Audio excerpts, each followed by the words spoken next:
We, as shareholders of Vulcan, got together here at the Warwick Hotel after the shareholder meeting, and this is our protest meeting. I went to the Vulcan Power Company shareholder meeting in Denver, Colorado on March 4th. I saw an employee of the hotel, a gentleman, and a policeman walking towards me. The police officer said that they were under the impression there were armed people coming to cause a riot. I was a police officer for 10 years, and I know the kind of concern that would certainly cause for both the manager and a police officer, and explained to him we had quite a few elderly shareholders, and we had no intention of causing an armed riot. They both seemed that they'd felt somewhat manipulated into contacting us about this whole issue. We just got back from the Vulcan Power annual meeting, and a lot of our concerned shareholders were able to ask some questions and got some answers that possibly we don't agree with. The shareholder report that they sent out for the fourth quarter of 2009 stated that Denham Capital invests in additional $108 million in Vulcan. This is a headline. And what I was concerned about is that what they didn't say in their report is to what that money was spent on. Although they say they invested $108 million, actually I think it was $48 million of that went to pay off this predatory loan. That doesn't sound good to me. Rick Rogers was given the task of getting an asset-backed loan, which he did not get. He put the company in the position of the $45 million loan from Denham, which now they have total control of the company over that loan, and they put the guy back on the board of directors. And the Commons have no people on the board of directors. I have family, friends, probably to the tune of $1 million involved in Vulcan Company, and I don't know if any of the people on the board of directors have a penny involved in it, but they just, in my opinion, stole 10 to 12 million shares of stock at $1.70 a share, and they're supposed to be businessmen. I mean, I feel like they're just stealing from the common shareholders. I'm a retired firefighter, and so is my friend Cal Mitchell here, and I've got my life savings involved in this. And things were looking good until Merrill Lynch got involved. They've taken everything away from us, especially the things that we've worked for years. And I'm very, very upset. They have had the predatory loan. The things they have done are just unconscionable. I think that we have incompetent people running the organization now, and people who know very little or nothing about geothermal. And I think that the improper methods that they use to plant the cement in the wells for people who didn't know what they're doing cost the company over $1 million in the last, since they started drilling again. Brought in probably well over a dozen friends of mine into this investment. If you just take the fact that Steve Munson built this company from the ground up to somewhere $300 to $400 million value, and if you, Merrill Lynch tries to dispute that number, but the fact of the matter is he built the company to such a value that it impressed Merrill Lynch enough to want to throw $35 million in it. To me, that says volumes about where the company was.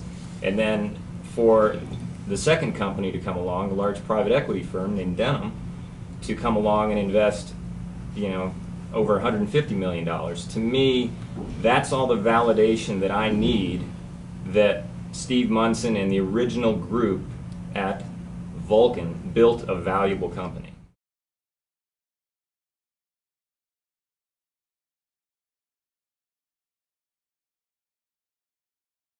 Mackin said only $30 million was spent in 2009.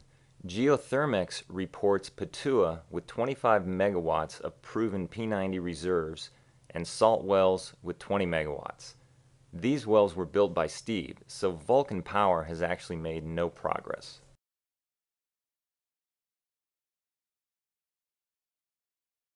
Mackin says Miller, Rogers, and Winters were all recruited by Steve Munson. They have started the process of electing a board observer.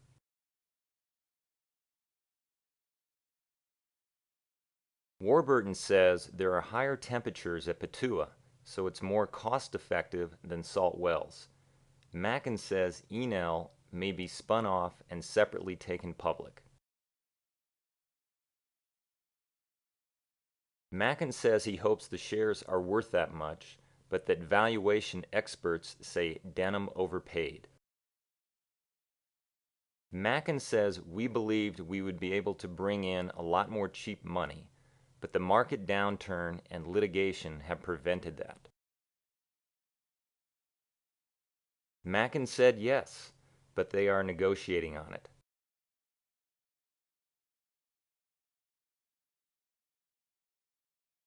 Mackin says he was not involved in the report and does not know why it was not included. He also said that Denham thought that Vulcan could get to mid-2009 with the original $58 million, but because of a variety of reasons could not. So they got a loan from Denham because it made the most financial sense at the time. Mackin said Denham and Merrill Lynch will get 16% IRR, and then they will convert it to common at $7 to $8 and share whatever is left.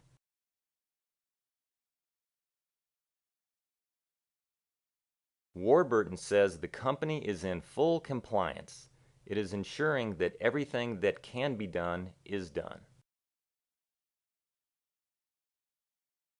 Warburton says they intended to set a plug at 5,200 feet to allow lateral drilling.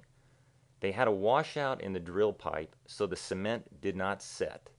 They had to re-cement at a higher level, and it caused a delay of 2 to 3 days.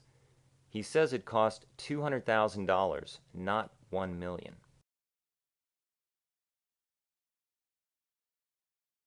Mackin says the company has no interest in accepting Combs' resignation and does not intend to give him the opportunity to offer it.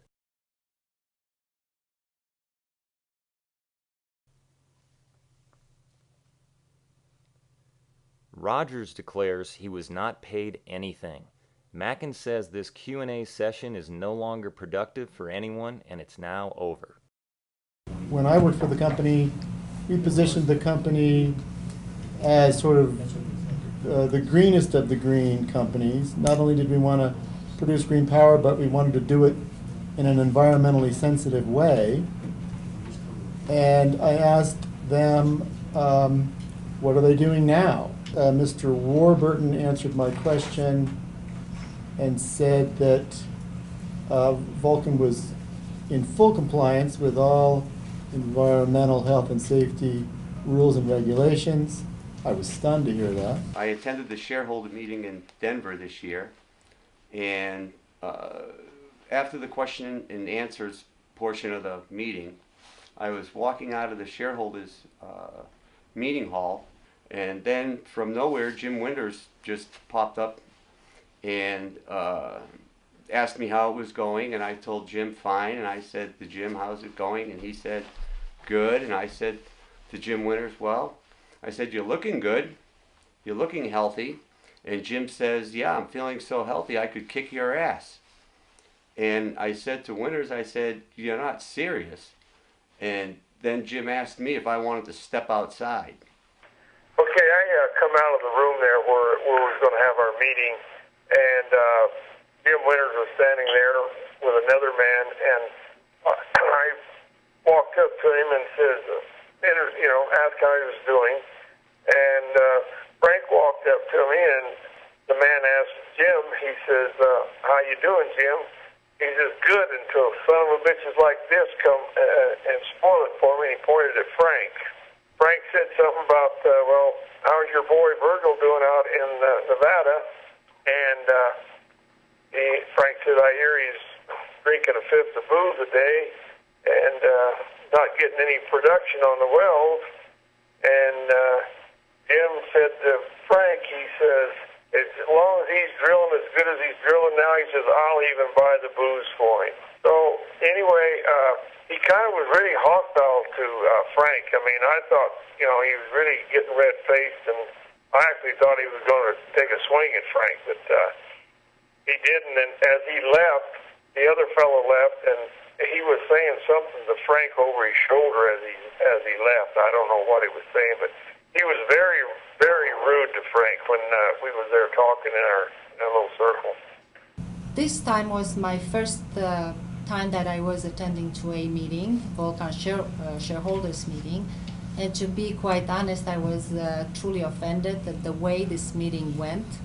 Nobody, including Mr. Scott Mackham, was able to give clear answers to the questions that the shareholders had to the meeting. I feel terrible for the fact that there is nobody in full capacity and capable in this company at this time to move this VULCAN Power forward. Nobody.